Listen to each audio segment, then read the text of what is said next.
Yeah, you got the right place at the exact right time. If Sixers talk is what you want, that is what you will get here with Danny Pommells, Noah Levick, and Ben Barry. So glad you could join us here. And Noah, we are 3 games into the season, 2 points away from this team being undefeated, 3-0, averaging just shy of 120 points per game without James Harden. Things could be a lot worse considering the offseason and way things went. A lot to get to here. We'll tap into Tyrese Maxey's magic as well as what we're getting from these other guys that like Kelly Oubre and Anthony Melton and Tobias Harris and how his offense is flowing. But we got to take a moment and take a step back and give Joel Embiid, the reigning MVP, his props. We're coming here off of the Portland game on Monday, and he had a historic night. And really, only 3 other guys, I believe, in the NBA have had consecutive nights like he had last night. And what was it? 35 points, 15 or more rebounds, 5 or more blocks. I don't know if those guys did thrust the process pumps as well, but we got those as well. So add those to his stat sheet. But a lot to be thankful for as far as Sixers fans are concerned right now, Noah. Yeah, I believe it was just that he's done that multiple times in his career and was up there with some of the big names you'd expect, like Hakeem Olajuwon and those sorts of guys. And yeah, this was an incredibly dominant, impressive performance, and he only needed 29 minutes to do it against a Portland team that honestly doesn't look like it's going to win many games, and Embiid tends to enjoy that matchup against DeAndre Ayton.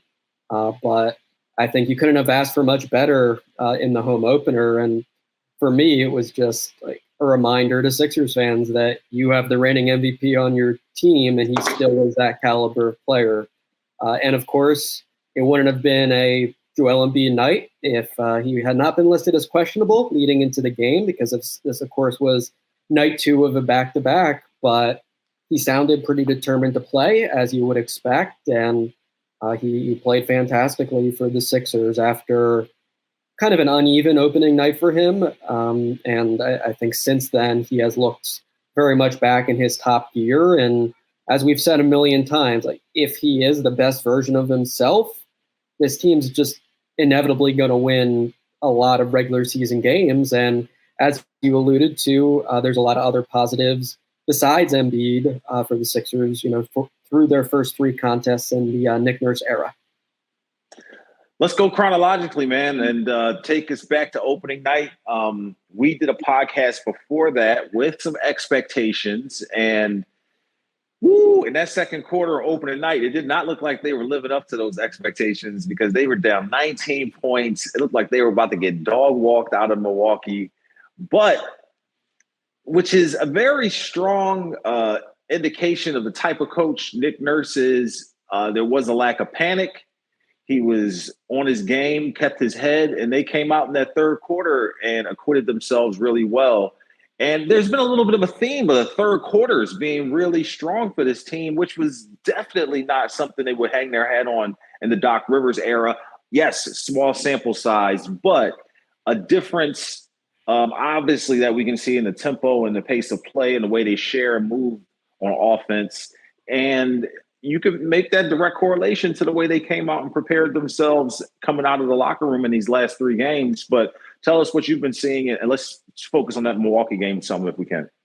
Yeah, I think you nailed it, and that's definitely exactly what you want to see, with a new head coach. The locker room messaging is getting home. And yeah, I think I did say I was pretty optimistic that style-wise, we would immediately see a very different Sixers team, and I think that's indeed been the case. Like Nurse's messages about aggressive defense and ball movement and cutting are all resonating. I think the cutting has been especially impressive. If we're focusing on the Milwaukee game, Joel Embiid didn't have a strong passing night, but we saw at least that there was more movement around him, and players were certainly encouraged to seek opportunities to make the most of those moments where Embiid saw help defense. I thought Nurse's former lead assistant Adrian Griffin also did a pretty good job of sending some late help in Embiid, trying to make him put the ball on the floor.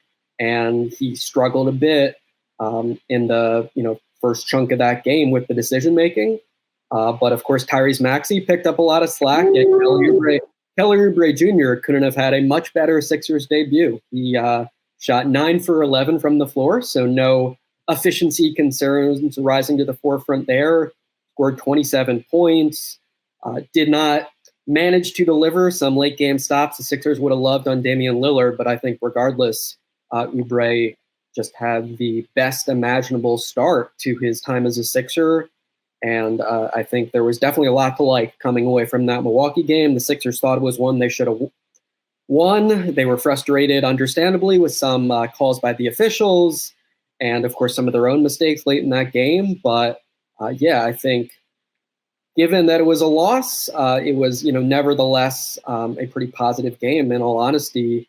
Damian Lillard does what he does, and that Bucks team looks like it's going to be great this year as long as everyone stays healthy. But I think the Sixers should, come away feeling pretty good about the way they played on opening night. And then, of course, they've built on that performance, I think, quite well, and also had the wins to show for it in the last two. Yeah, well said, because the way they came out after that game into the Toronto game, they had learned from all their mistakes, it seemed like, and there was a lot of fervor among the team, it felt like, to get that W for Nick Nurse. Maybe no one said that. I didn't hear anyone say that, but I felt like they played with some intent in that game. And it was tough Milwaukee-wise because Jaden Springer, man, maybe someone we weren't necessarily going to talk about on the podcast. If you've been watching the games, there have been glimpses of him defensively. And he had a great defensive effort while he was out on the floor in Milwaukee. And that little ticky-tack foul that on that and one with Lillard, or was he shooting a three, or was the and? Yep. That got him going, and it was it. That was it. From that moment forward, Lillard was just a man possessed. But and it's difficult, just staying with the Milwaukee game, but transitioning to Toronto, as upset as they may have been after that Milwaukee game, feeling like, oh, we let one slip away. And, they could have been mad at the officiating. Yes. I mean, they're trying to work their way back to and get in the game shape, so to speak. But flat out, Embiid, I think, had almost he had 7 turnovers, and they, as a team, missed a bunch of free throws in a 1-point game. You add those two things up specifically, regardless of what you can't control at the officiating, those two things that you can control specifically is what led. I mean, Lillard was perfect from the line, and there was no one that could meet him at that same clip. But if we move ahead to Toronto a little bit, not to belabor Milwaukee, feel free to talk about it if you want, but what were the differences that you saw in the style of play from between those two games that you think that they bounced back, learned from there? Yeah, I mean, the Raptors are a worse team. That doesn't hurt. Although the Sixers caught a very hot shooting version of the Raptors, who had lost a bitter overtime game the night before in Chicago, and then boom, back at home, they start 8 for 8. And the Sixers did have some lapses with expected miscommunications and just not always being quick enough to close out in transition defense. But yeah, I think the Sixers got a more variety of contributions from their bench. It wasn't just Kelly Oubre Jr. who was positive. Patrick Beverley and Paul Reed had nice nights, I thought, in Toronto. And then Joel Embiid was a much better version of himself, hitting those mid-range jumpers. I think attacking well whenever the Raptors did not opt to send help defense at him. But the Sixers also did a nice job using him more in the middle of the floor and just allowing him to fully see the game. And then just the passing reads, I thought, elevated dramatically. I think that was an 8 assists, 1 turnover night, which of course was much better than Embiid did in Milwaukee. And had a couple highlight dishes as well late in that one to Oubre, who made those sneaky cuts along the baseline, and Embiid was right on it and just super sharp in how he's reading the game. So, I think broadly speaking, as long as Embiid is a B or better version of himself, the Sixers are going to be superior to most teams in the league. And I also think, there were some good signs for the second unit as well in that game. And Nurse, of course, is still doing some tinkering there, trying to figure out exactly how to best manage his rotations. But I think we all know Beverly is going to give you guaranteed juice when you need it off the bench. And I think that was a nice example. I think him and Paul Reed had like 5 first-half offensive rebounds between them. And those little extra possessions are pretty meaningful when you're trying to turn things around after a slow start. And then, as you said, doesn't hurt as well when the Sixers continue to come out of the gates really strong in these third quarters.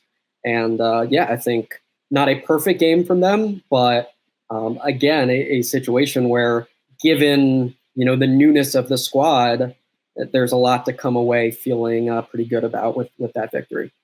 And probably the thing after those first 2 games you will feel the most excited about is Tyrese Maxey. I mean, my goodness, it doesn't matter who's on the floor, who he's playing with. There is a certain, he catches your eye. He's just out there, and his style of play is so smooth and fluid. And, I said this to our NBC Sports Philadelphia Sixers producer, Brian Brennan, that, bro, Maxey could be all NBA, man. And he's like, bro, you got to be one of the top 6 guards to be all NBA. And I'm like, he's like, if Harden doesn't come back, maybe. He didn't feel me in the beginning of the season, but after the first 2-3 games, he's like, if Harden doesn't come back, he might have a shot. I mean, yeah, we make bold predictions sometimes, but I don't know, man. It's just the ceiling just seems to keep getting higher in some aspects. I mean, am I wrong? No, am I creating a misnomer here? Am I starting something that shouldn't be stirred up? Like, what do you think? I don't think so. No, I mean, he's very clearly been an all-star level player through 3 games, but this is what all-star lead ball handler play looks like, without a doubt. He's got 20 plus assists and 3 turnovers. He's averaging over 30 points per game, shooting like 60% from 3. Not going to stay up quite that high, but he very much is within those ranks of an elite shooter now. The range just keeps getting deeper and deeper, which is such an important weapon given his speed. My boy had 10 rebounds against Portland. That too, yeah. Which is, 10 rebounds. Yeah, he's bought into what the coaching staff wants with greater physicality and aggression, and I think is just a model student as far as coachability. And I think for me, it's just so impressive that he enters each offseason being strategic and thoughtful with where can I make tweaks to my game and improve. And I think the pace shifting has been so fantastic for me. Just those moments where he goes from a stop to a full-blown sprint to, take that dribble handoff from Embiid and fire up that 3, or he, comes off the Embiid screen and, pauses for a second and then hits the accelerator. Even some moments, I think, where his deceleration just is amazing and Iverson-esque for me. Like, he's zooming ahead in that Toronto game against Malachi Flynn, then just boom, behind the back move, and Flynn is left in the dust, and there's an easy jumper for Tyrese Maxey to take. So just the array of options at his disposal is expanding, and yet he doesn't seem overwhelmed or unsure about how to approach a given situation. He's trusting his instincts more and more, and he's playing the aggressive way the Sixers want him to. Nurse continues to say, I want him to be 25% more aggressive, but I think a version of Maxey that's averaging 30 and 7 will work just fine for this team. Yes, not all aspects of this are sustainable. He's going to have some cold shooting nights. No, he's only averaging that. That's only because Harden's not here. What are you talking about? When Harden comes back, all those numbers are going to fall by the wayside. That's what the naysayers are saying, right? I can't see much about Maxey's game falling by the wayside. I think he is now honestly in a position where, like, against a variety of defenses and in a variety of lineups, like, he has, all those tools that he can just pick from, and increasingly seems so mature with knowing what a given situation calls for. We still do see those occasional moments where he'll be more peripheral than the Sixers like, scoreless quarter here and there, or a little, excessive deference to Embiid or Tobias Harris. But I think we're just continuing to see him level up in so many ways. And I think all the enthusiasm is very much warranted. And who knows, all NBA, all-star, etc. But it shouldn't be controversial at all to say that he looks like a star right now. He looks like an all-star player. And that's awfully exciting, given the Sixers were sure hoping for those sorts of developments in light of, the Harden uncertainty. You think Team USA couldn't have used that? You think Team USA couldn't have used that type of player, man? Come on. I think they would have been a little bit better off if they had that on their roster, and it wouldn't surprise me if he is donning that uniform in the near future, right, if this continues. Yeah. I brought up Harden. Let's just give a Harden update. He is back on the bench. We haven't even discussed the whole kerfuffle at the airport necessarily, and the fallout since then, I should say.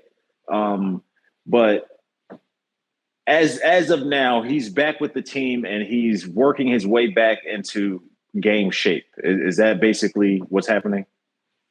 Yeah, I mean, he was there last night, which was notable. Sat on the bench. Hoodie up. By the way, let's put our hoodies up. Let's be hard and ready. Yeah, he's always I think a noticeable figure with the attire when he's sidelined. But look, I mean, just the fact that he was there and wanted to be around his teammates, I think, is significant to some degree. Outside of that, it remains very much day to day. So the Sixers do have this little period before their next game on Thursday where you should be able to practice Tuesday, Wednesday. And if we're speaking of ramping up, that is theoretically a nice little window. But, who knows exactly how James Harden's going to feel and how the team is going to assess his progress and his readiness to play in games. The way Nick Nurse framed it, that decision-making is on the Sixers medical folks. And, of course, they don't want to put Harden out there if there's any risk that he is not very well conditioned and all these things. So we'll they don't play till Thursday. It seems like a good window to ramp up and get in shape, a good window to get a trade done as well. So maybe there's something brewing there here in these 3 days between games for the 76ers. But, it is good to see him back with the team. I don't think that his style of play favors the style that they're playing now, but I don't think he should have a problem with the type of player that he is adapting to the style of play. So it would be a great weapon to have if he comes to play and is willing to fit into the style wherever his role puts him. Because, if they're playing well and let's say he doesn't play when they come back Thursday and then he plays the next game, if they're playing really well, maybe he comes off the bench to kind of work his way in to start. And then he starts, later in the month. But, let's move on to players who are on the floor, though. And we talked about Embiid. We talked about Maxey. It was great seeing Maxey and Lillard go head-to-head there. Matisse Thybulle was back. There was a lot of love in the arena. Not as many people in the seats, though, Noah. What did you notice that? Did you peek around the arena and notice that there wasn't as full a bowl as normally at the Wells Fargo Center? Did that peek catch your eye at all?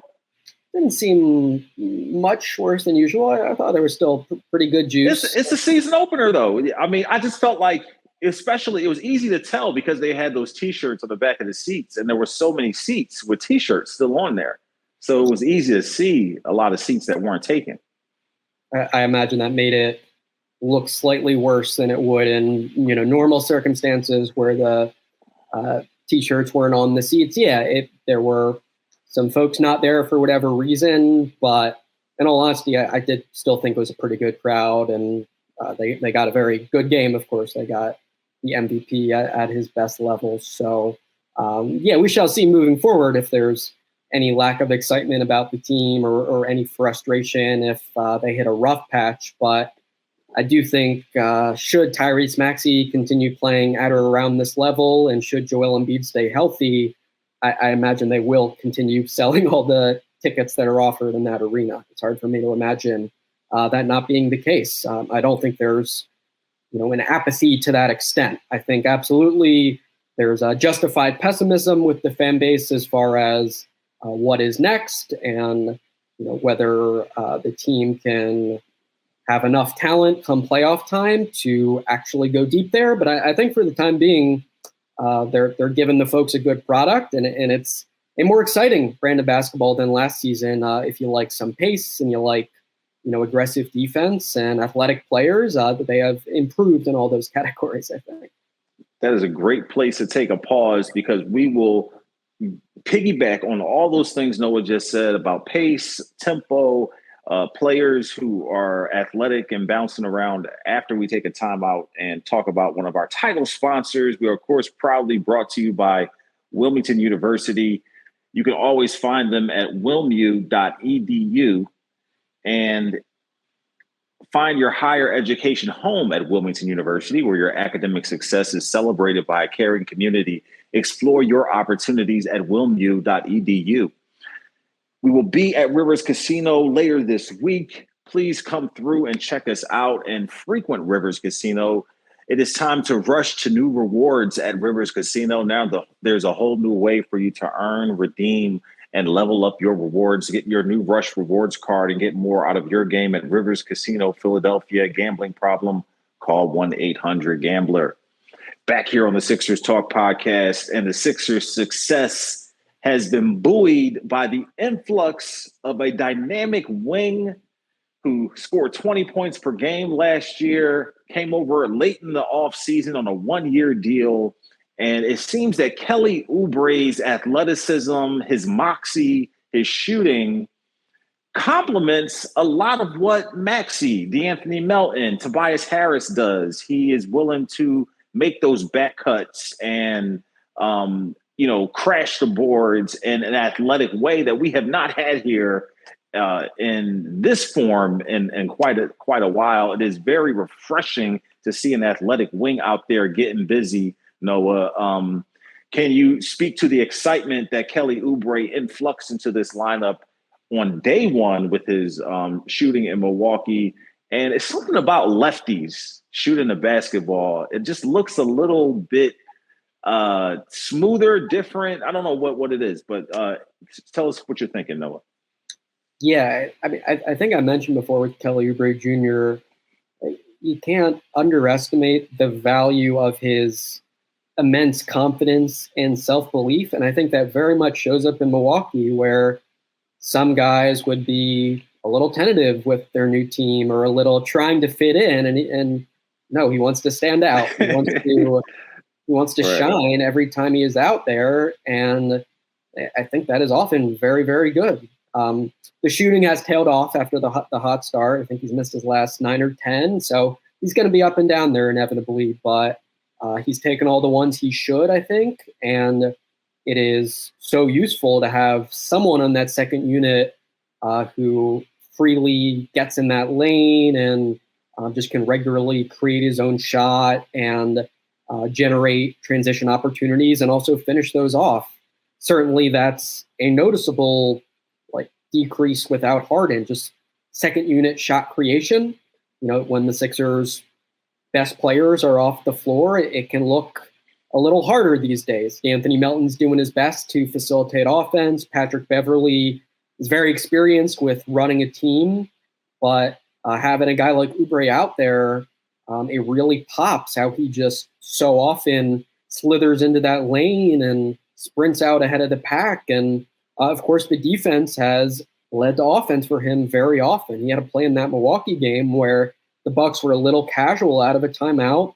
He just jumps a pass intended for Lillard, and boom, it's a pick six. And he gives you 2 or 3 of those plays every game, where just his athleticism and his instincts as a defender, are translating to some great transition offense for him and his teammates. So it hasn't been flawless as far as the efficiency and every aspect of his play, but I think this is a very, very good version of Kelly Oubre Jr. the Sixers have gotten so far.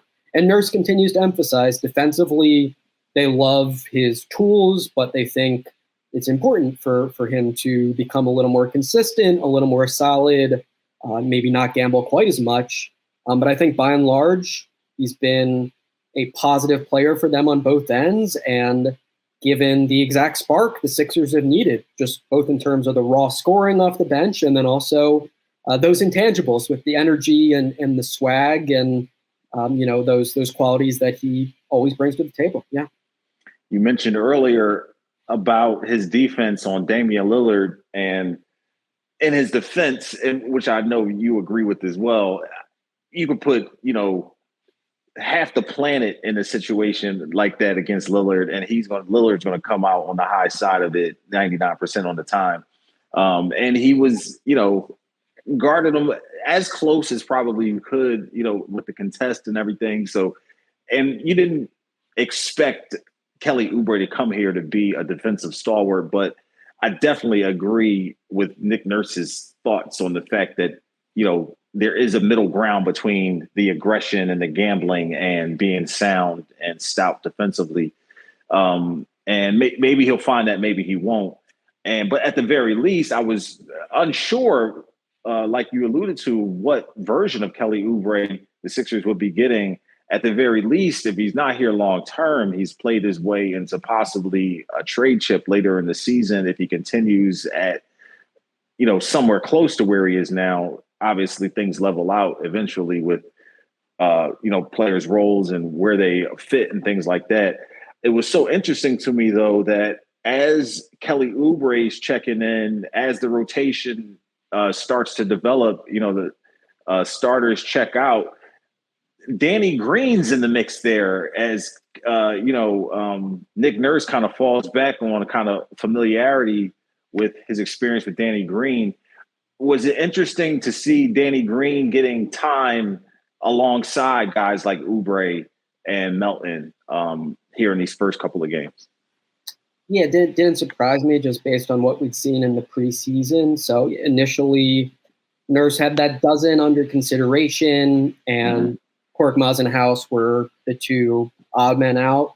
But Danny Green has not retained that spot the last, three halves. So I think Daniel House Jr., of course, is superior these days in the athleticism department, and I think does have a little more versatility when you're looking to switch everything and you're just looking for like high-paced offense. Again, Danny Green is not incapable of thriving in transition and joining fast breaks and spotting up for threes, but I think it was fair enough to give Daniel House Jr. a shot, and very much an ongoing competition, it seems, as Nick Nurse sorts through the wings and who should be playing there. But I think Kelly Oubre Jr., he's going to be in there every night. Looks like Patrick Beverley should be in that same position as well. And then on the wing, Danny Green right now finds himself given that veteran wisdom from the bench.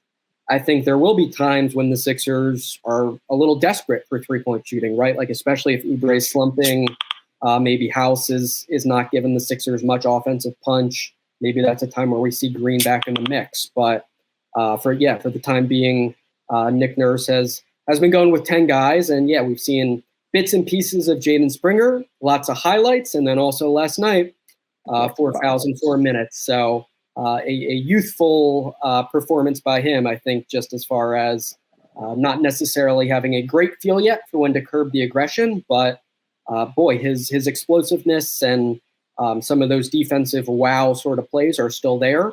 So Jaden Springer also a guy who's on the fringes for the time being, and it will be interesting to see how that develops. I kind of got on a tangent dipping off into the Danny Green thing. I did want to mention just how fortunate the Sixers were to pick up a guy like Oubre, considering the style that Nick Nurse wants to play offensively with the slashing and cutting and passing, to have a wing that you get out of free agency that late in the season that has the ability to complement so many of the things that he wants to do. What are fans seeing with the motion and the passing and the cutting with this new Sixers offense? And can you speak to just how some of that is producing points at such a great rate for them? Yeah, I mean, I think a lot of why they've been good offensively is they're just playing more frequently in transition. And a lot of that's Tyrese Maxey and Kelly Oubre. And I think you also give Joel Embiid a little bit of credit. He's had a few occasions where he's grabbed it and gone himself. And, I think he's done his best to be part of the faster-paced style of play. But, yeah, I think the half-court offense, it's still a work in progress, but there is this core principle of don't be afraid to move, to make those slot cuts, to make those gut cuts, and to just look for open space. Don't I think in past years, like the Sixers felt when Embiid had the ball at the elbow or in the post, they needed to be stationary so that his reads were simple. And now both Embiid himself and Nick Nurse are saying, like, no, you guys got to move. And just the fact that I draw help defense, like if you move into the open space, the logic suggests that I'll be able to find you for easy points. It doesn't just need to be, swinging the ball around the horn and looking for threes.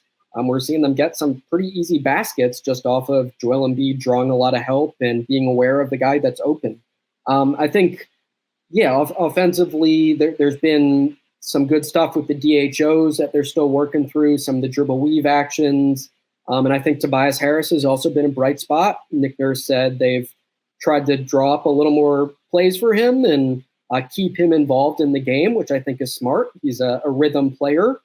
And I think Harris has thrived with some of those opportunities to, use a back screen and, charge toward the rim or, to post up or to target a mismatch or what have you. So I think there are positive signs.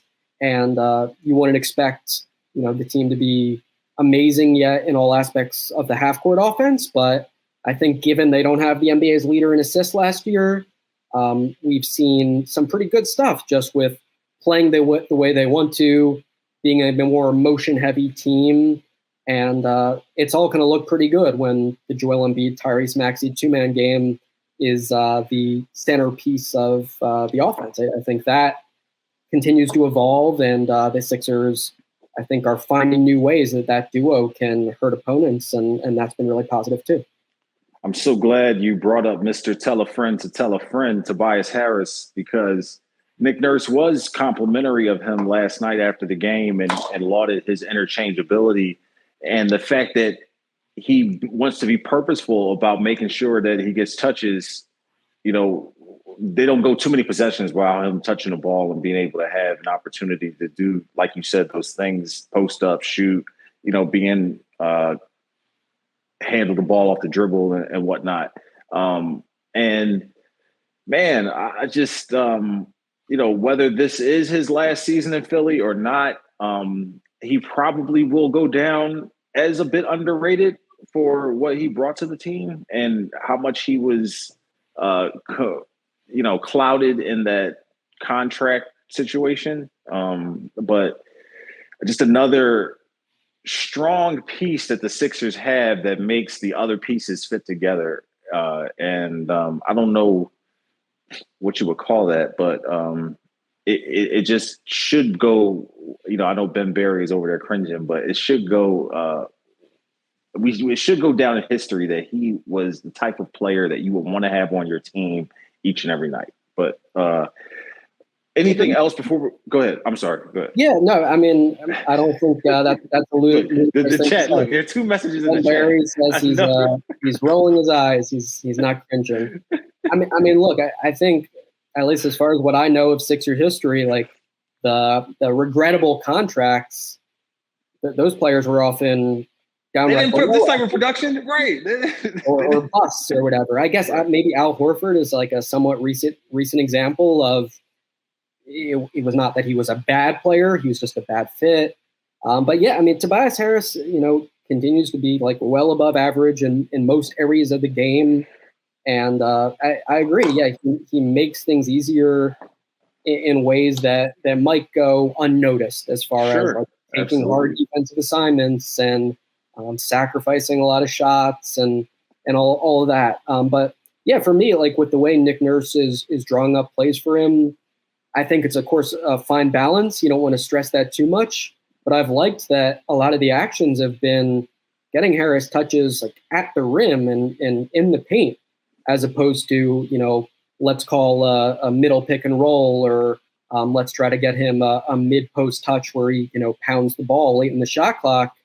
Like the Sixers are, having that horn set where Harris will sprint away off a back screen, and like he keeps scoring in the paint off that, in large part because he's pretty darn strong physically, and I think maybe has a little untapped potential as a player who can use his strength to like be productive offensively.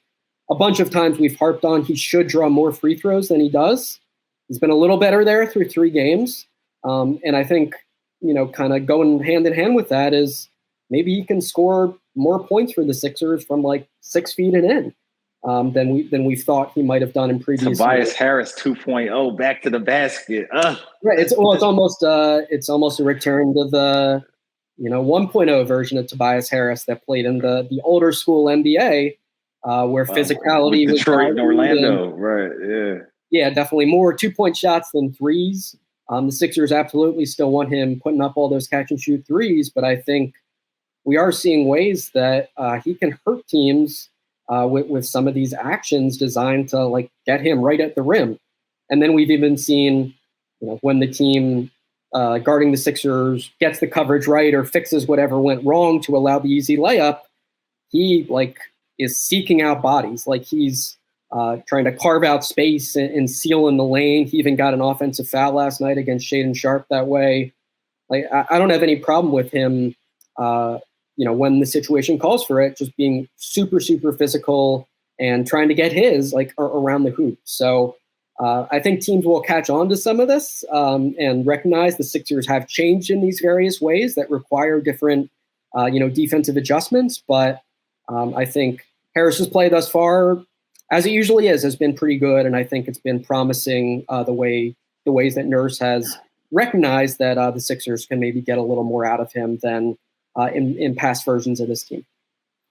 After 3 games in 4 days, a chance to catch your breath, Noah. What are you focused on the website, and how are things looking there?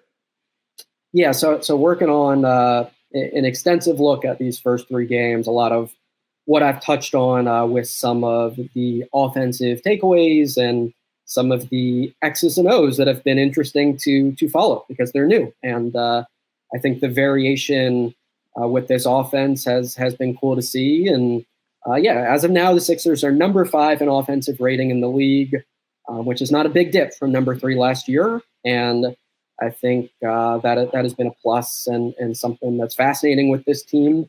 That's the main item on the docket for me in the near future, and then coverage of these practices coming up. They'll be back at it in Camden, and as we said, James Harden is expected to be there and participating. And given that's the case, he is someone that we will probably be writing about on the website and giving you the latest updates with Mr. Harden.